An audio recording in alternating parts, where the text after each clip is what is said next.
Hello dear students, how are you all? Welcome back to the session of class 12th physics subject.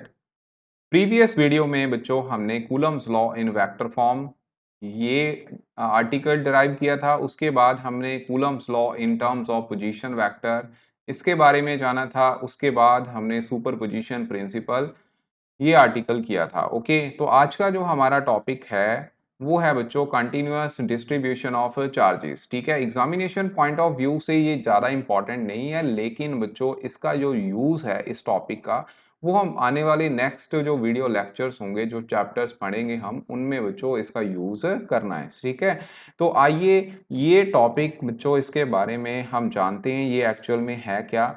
बच्चों जितनी भी अभी तक हमने बातें की हैं इलेक्ट्रिक चार्ज में, ठीक है, उसकी हमने प्रॉपर्टीज के बारे में डिस्कस किया था। उसमें एक प्रॉपर्टी हमने क्वांटाइजेशन ऑफ चार्ज इसके बारे में डिस्कस किया था। ठीक है, तो क्वांटाइजेशन ऑफ चार्ज बेसिकली क्या होता है कि जो टोटल चार्ज है that is integral multiple of all charges present in that system. ठीक है, पर बच्चों बात यह है कि जितने भी हमारी डेली लाइफ में ऑब्जेक्ट्स होती हैं, ठीक है, हमारी डेली लाइफ में जो हम ऑब्जेक्ट्स के साथ डील करते हैं वो बच्चे होती हैं मैक्रोस्कोपिक।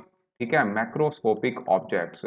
अब मैक्रोस्कोपिक ऑब्जेक्ट का मतलब बड़ी ऑब्जेक्ट्स। ठीक है, तो बड़ी ऑब्जेक्ट का मतलब ये हो गया कि उनके ऊपर जो चार्ज होगा वो भी बहुत ज्यादा होगा। जैसे कि सपोज हमारे पास ये एक कंडक्टर रॉड है, मेटालिक रॉड मान लो, तो इसके ऊपर मान लो पॉजिटिव चार्ज है। ठीक है, सपोज कर लो, तो सपोज करो यहाँ पे पॉजिटिव चार्ज है, तो ये बच्चों एक लीनियर ऑब्जेक्ट होगी, इसके ऊपर जो चार्ज होगा वो भी बहुत ज्यादा होगा। मतलब मैं ये बोल दूं यहाँ पे कि this charge will be very very large. ठीक है, तो इसका मतलब हम उसको क्या कर देंगे, उसको जो बच्चों फिर काउंट करना वो भी डिफिकल्ट हो जाएगा। अगर उसको काउंट करना डिफिकल्ट हो जाएगा तो बच्चों हम उसको क्या है इग्नोर कर देते हैं। ठीक है, लेकिन बच्चों जो quantization of charge in daily life, उसके लिए हम वहां पे चार्ज जो ये अज्यूम करते हैं कि दैट चार्ज इज कंटिन्यूअस। ठीक है, क्या है वहां पे कंटिन्यूअस चार्ज है। ठीक है, कंटिन्यूअस उसकी डिस्ट्रीब्यूशन है। तो इस डिस्ट्रीब्यूशन ऑफ चार्जेस, ठीक है, जिसको हम फिर क्या नाम देंगे वहां पे कंटिन्यूअस डिस्ट्रीब्यूशन ऑफ चार्जेस का। ठीक है, मेरी बात समझो ध्यान से कि जो large number of charge particles वहां पे प्रेजेंट है उसको फिर हम सभी को अगर काउंट करना है तो बच्चों फिर हम बात करेंगे वहां पे कंटिन्यूअस चार्ज डिस्ट्रीब्यूशन की। ठीक है, या continuous distribution of charges. Okay, तो ये जो कंटिन्यूअस डिस्ट्रीब्यूशन ऑफ चार्जेस हैं ये बच्चों डिफरेंट टाइप में हम इसको जो है डिस्कस करते हैं। तो सबसे पहले इसमें बात आ जाती है लीनियर चार्ज डिस्ट्रीब्यूशन की। ठीक है, क्या आ जाता है लीनियर चार्ज डिस्ट्रीब्यूशन। अभी हम इसके बारे में बच्चों डिस्कस करेंगे। ठीक है, लीनियर चार्ज डिस्ट्रीब्यूशन एलसीडी इसको हम शॉर्ट फॉर्म में यहाँ पे लिख देंगे। ठीक है, उसके बाद सिमिलरली बच्चों हम बात करेंगे सरफेस चार्ज डिस्ट्रीब्यूशन की। ठीक है, SCD। ओके, थर्ड हमारा जो होगा इसमें वो होगा बच्चों वॉल्यूम। ठीक है, वॉल्यूम चार्ज डिस्ट्रीब्यूशन। अब आप इनके नाम से ही क्लियर यहाँ पे समझ गए होंगे। लीनियर का मतलब अगर आपके पास लीनियर ऑब्जेक्ट है, ठीक है, सरफेस का मतलब, तो यहाँ पे हम एक शीट की बात कर लेते हैं। सपोज हमारे पास एक क्या है ऐसे कोई शीट पड़ी हुई है, ठीक है, उसके ऊपर चार्ज है।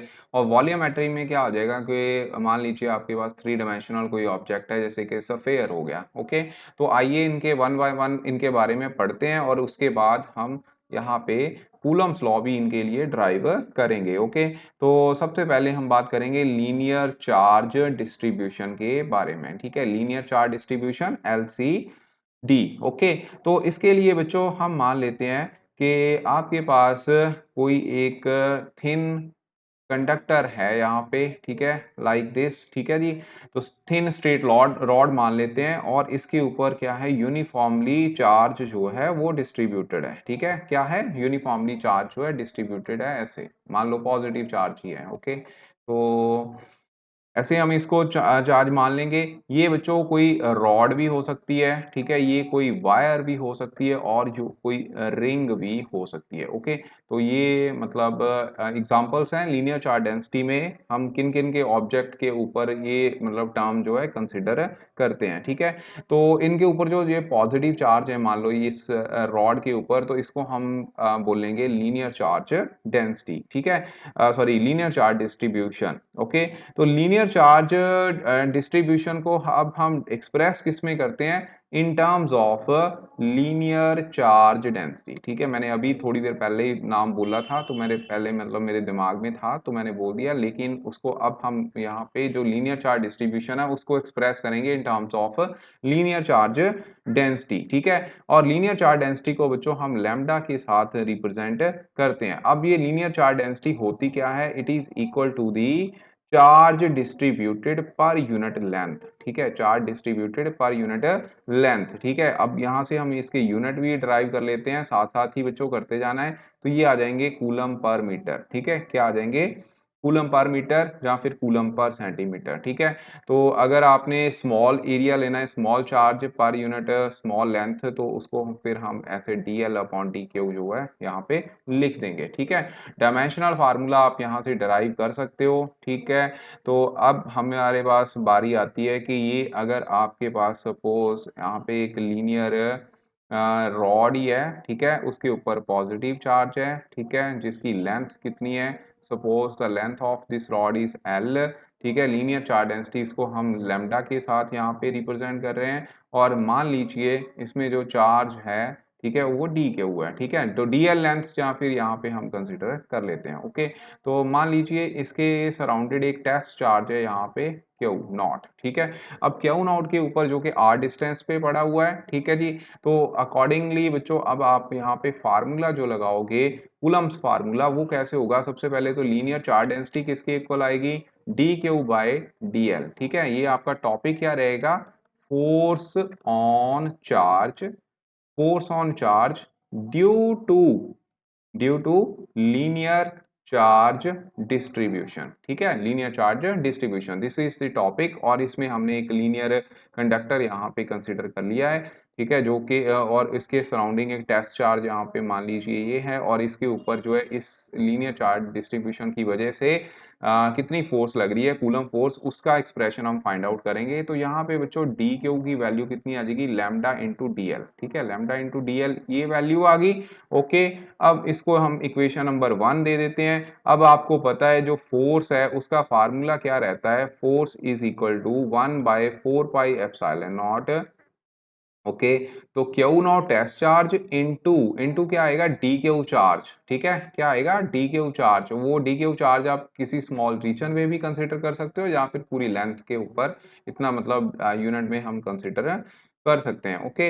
एंड डिवाइड बाय यहाँ पे क्या आएगा? आर स्केयर, जो कि इनमें सेपरेशन है, और बच्चों यहाँ पे आ जाएगा आर यूनिट वेक्टर जो कि डायरेक्शन को रिप्रेजेंट करेगा। अब डी क्यू की वैल्यू फ्रॉम वन इक्वेशन वो हम यहाँ पे पुट कर देंगे, तो बच्चों ये आपके पास फोर्स का फार्मूला आ जाएगा, ओके? तो ये आ जाएगा lambda into d l, lambda into d l divide by r square, okay? तो ये बच्चों जो एक्सप्रेशन आ गया। अब आपने यहाँ पे मान लीजिए आपने स्मॉल रीजन में ये फाइंड आउट कर लिया डी क्यू रीजन में, अगर टोटल लीनियर चार्ज डेंसिटी की वजह से आपने यहाँ पे फोर्स निकालनी है, ठीक है? टोटल फोर्स, ये तो स्मॉल फोर्स आ गई ना, टोटल फोर्स आपने निकालनी है, तो जो टोटल फोर्स आएगी exerted exerted on Q not, ठीक है? ड्यू टू होल वायर, ठीक है? होल वायर और रॉड हम यहाँ पे लिख देंगे। तो वो बच्चों किसके इक्वल आएगी? देखिए उसके लिए ये हमारा फार्मूला जो है f not will be equal to 1 by 4 pi epsilon, और उसकी बच्चों हम इंटीग्रेशन कर देते हैं लीनियर चार्ज सरफेस पे ऊपर, ठीक है? तो q not l d l upon r square into r unit vector, okay? तो दिस इज द एक्सप्रेशन, ठीक है? लीनियर चार्ज डेंसिटी का फार्मूला आपको पता चल गया क्या होगा? ये इंपॉर्टेंट है, ये आप लोगों ने याद रखना है। साथ में हमने कूलम लॉ भी यहाँ से ड्राइव कर दिया, ओके? अब बारी आती है बच्चों सरफेस चार्ज डिस्ट्रीब्यूशन की। उसके लिए मैं अब सीधे सीधे फार्मूले के अकॉर्डिंगली जो वैल्यूज है वो लिख दूंगा बच्चों। सरफेस चार्ज डिस्ट्रीब्यूशन, ठीक है? अब सरफेस चार्ज डिस्ट्रीब्यूशन में हमने क्या है, यहाँ पे एक थिन शीट ले लेनी है, ठीक है। क्या लेंगे हम, यहाँ पे थिन शीट ले लेते हैं।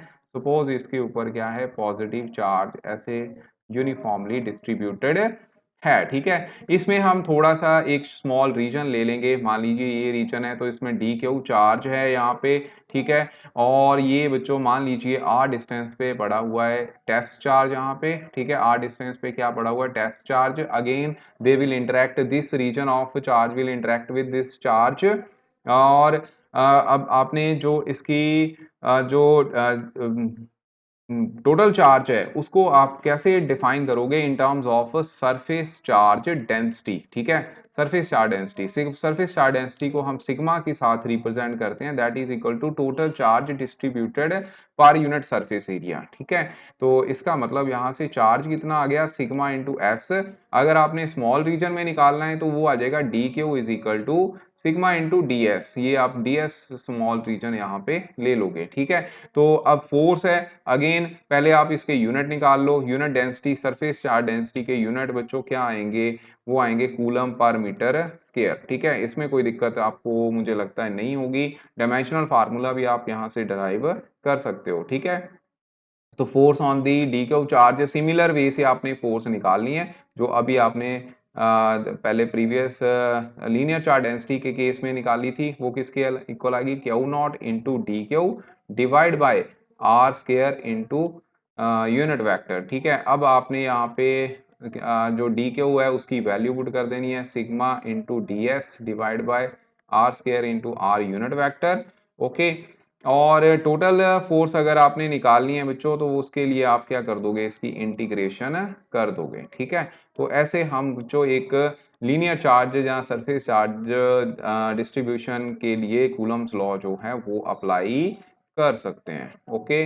तो सिमिलरली बच्चों अगर आपके पास यहाँ पे आ जाता है वॉल्यूम चार्ज डिस्ट्रीब्यूशन, सपोज आपके पास ऐसे सिलेंड्रिकल ऑब्जेक्ट है, ठीक है। सिलेंड्रिकल ऑब्जेक्ट है या फिर मान लो स्फेरिकल ऑब्जेक्ट है, ठीक है। मैं यहाँ पे स्फेरिकल ऑब्जेक्ट ले लेता हूँ। तो स्फेरिकल ऑब्जेक्ट के ऊपर जो डिस्ट्रीब्यूशन है वो अकॉर्डिंगली बच्चों हम क्या लेंगे, फिर वॉल्यूम चार्ज डेंसिटी की टर्म्स में, जिसको हम फिर बच्चों रो के साथ रिप्रेजेंट करते हैं। ये फिर आ जाएगा Q charge, total charge distributed per unit volume, ठीक है। Total charge distributed per unit volume, okay. तो स्फेरिकल ऑब्जेक्ट मान सकते हैं, सिलेंड्रिकल, थ्री डायमेंशनल मतलब, ठीक है। तो इसके अकॉर्डिंगली बच्चों जो इसकी जो वॉल्यूम चार्ज डिस्ट्रीब्यूशन है या वॉल्यूम चार्ज डेंसिटी है, पहले बात कर लेते हैं। वॉल्यूम चार्ज डेंसिटी के यूनिट जो है कूलम पर मीटर क्यूब आ जाएंगे, ओके। सिमिलर वे से बच्चों आप फार्मूला जो है अप्लाई करके जो फोर्स है वो निकाल सकते हो। तो फोर्स का फार्मूला, टोटल फोर्स में आप सीधी डायरेक्ट लिखने वाला हूँ, वो किसके इक्वल आएगा, यहाँ पे वॉल्यूम इंटीग्रल, ठीक है। Volume integral will be equal to 1/4 pi epsilon not q not into, यहाँ पे क्या आ जाएगा, स्मॉल चार्ज के लिए तो चलो हमने निकाल ही ली है, ठीक है। तो टोटल चलो स्मॉल फोर्स निकाल लेते हैं। स्मॉल फोर्स किसके इक्वल आएगी, डी क्यू अपॉन यहाँ पे आर स्क्वायर। मान लीजिए टेस्ट चार्ज कहाँ पे पड़ा है, ये आर डिस्टेंस पे, ठीक है। यहाँ पे टेस्ट चार्ज पड़ा हुआ है, ओके। तो मतलब जनरलाइज केस है, आप लोगों को पता होने चाहिए, ठीक है ना। साथ में यूनिट वेक्टर ये आ गया।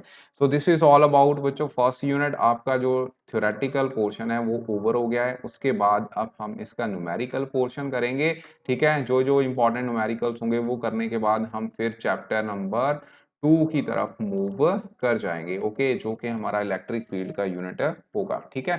Thank you so much.